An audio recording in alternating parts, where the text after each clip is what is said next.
11 जून 2025 को हम कराकोरम एक्सप्रेस से लाहौर के लिए रवाना हुए। बुकिंग 2 हफ्ते पहले ईद के बाद करवा ली थी। खातून ऑफिशियल ने बताया कि जून 11 को सिर्फ एक ही बर्थ खाली है, मगर जब हम कैबिन में पहुंचे तो वहाँ एक खातून अपनी बच्ची और वालिद के साथ मौजूद थी। लड़की का शौहर बेचैनी से रेलवे के अमले की तलाश में था, यही हाल वालिद का था। ट्रेन 3 मिनट लेट रवाना हुई। बच्ची को मसरूफ रखने के लिए जमन सालनू ने कई टॉफियां बच्ची को दे दी। खातून का शौहर और वालिद गार्ड वगैरह से बातचीत करने कैबिन से बाहर चले गए। हमने खातून के हसीन चेहरे से निगाह हटाकर किताब पढ़ना शुरू कर दी।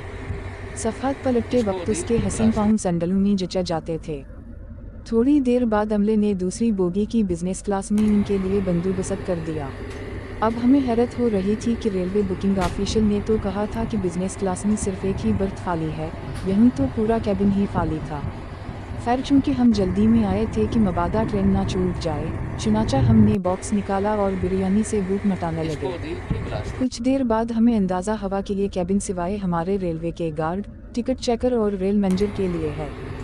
हमें पहली मर्तबा मालूम हुआ कि रेल में एक रेल मैनेजर भी होता है। मैनेजर साहब ने हमें बताया कि यह उद्दा कुछ साल पहले बनाया गया था।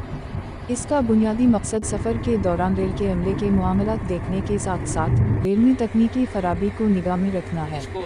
ये देखना भी शामिल है कि किसी बोगी या डब्बे में एयर कंडीशनिंग, पंखा या लाइट सही काम कर रहा है या नहीं, वाशरूम की टंकी में पानी है या नहीं। उनके फ़राइज़ में रेलवे पुलिस के साथ कोऑर्डिनेशन रखना भी शामिल है। कराकोरम एक्सप्रेस के रेल मैनेजर की ड्यूटी कराची से लाहौर तक की होती है, ताहम गार्ड और टीटी रोहड़ी पर आके तब्दील हो जाते हैं। रोहड़ी से नए और ताज़ा दम गार्ड और टीटी चढ़ते हैं। मैनेजर साहब ने बताया कि वो बुनियादी तौर पर गार्ड ही हैं, मगर वो रेल मैनेजर के तौर पर मुकर्रर हैं। बज़ाहिर मैनेजर साहब मामलात पर ईमानदार मालूम होते दिखाई दे रहे थे। हमें ये भी इल्म हवा के इन अफसरान के लिए अच्छा खाना डाइनिंग से सरकारी खर्चे पर आता है। रोहड़ी तक सिंधी गार्ड और टीटी साहिबान थे। रेल मैनेजर साहब का ताल्लुक़ कसूर से था।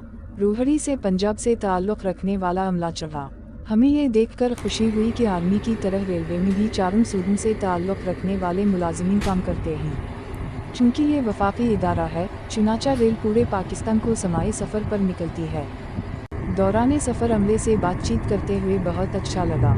तमाम लोग तहजीब याफ्ता थे, बल्कि एक साहब तो नुजूनी के दूर में क्रिकेट के खिलाड़ी भी रहे थे। बाद में काफ़ी अरसा इंग्लैंड में भी मुकीम रहे, मगर फिर वालिदा की तबीयत ख़राब होने पर पाकिस्तान आ गए और रेलवे में भर्ती हो गए। उनका ताल्लुक़ लाहौर से था।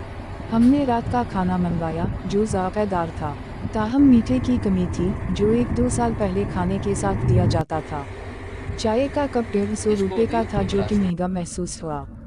अब टीटी मोबाइल फ़ोन से ऑनलाइन ही टिकट को चेक और कन्फर्म करता है, बल्कि ऑनलाइन ही टिकट अश कर सकता है जो कि डेटा रिकॉर्ड में दर्ज हो जाता है। ये देखकर भी खुशी हुई कि उन अफसरान काले लिए पूरे पाकिस्तान का एक व्हाट्सएप ग्रुप भी है जिसमें ट्रेनों की सूरत हाल से आगाही रहती है। अमले ने बताया कि रेलवे की अबतर सूरत हाल में बड़ा किरदार सरमाए की कमी है, कर्ज़ों की कमी भी रहती है। लोग चल चलाओ से काम चला रहे हैं। तकनीकी अमला बरवक्त मसले को एड्रेस नहीं करता। मुशर्रफ दूर में चाइना से दरामद शुदा कई इंजनों में नाकिस मोबिल ऑयल डाल दिया गया था, जिससे कई इंजन नाकारा हो गए थे। ट्रैक अपडेट नहीं हो पा रहे। एक ऑफिसर ने बताया सी पैक के तहत रेलवे लाइन अपडेट की जानी थी, पन्नों की तामीर होना था और ट्रैक डबल होना थे, वो सब कुछ खामोश कर दिया गया है। हमने कहा इस सब के पीछे मुल्की और बैन-अल-अक़वामी सियासी चालबाज़ियाँ हैं। ट्रेन 10:30 बजे की बजाय 11 बजे लाहौर पहुंची और यूँ पाकिस्तानी हिसाब से वो टाइम ही पर पहुंच गई थी। जब हम प्लेटफॉर्म पर उतरे तो महसूस हुआ कि हमने अपना चेहरा तंदूर में दे दिया है। लाहौर की फ़िज़ा शदीद गर्मी से तंदूर बनी हुई थी और लोगों के चेहरे तपे होने की बना पर झुलसे दिखाई दे रहे थे।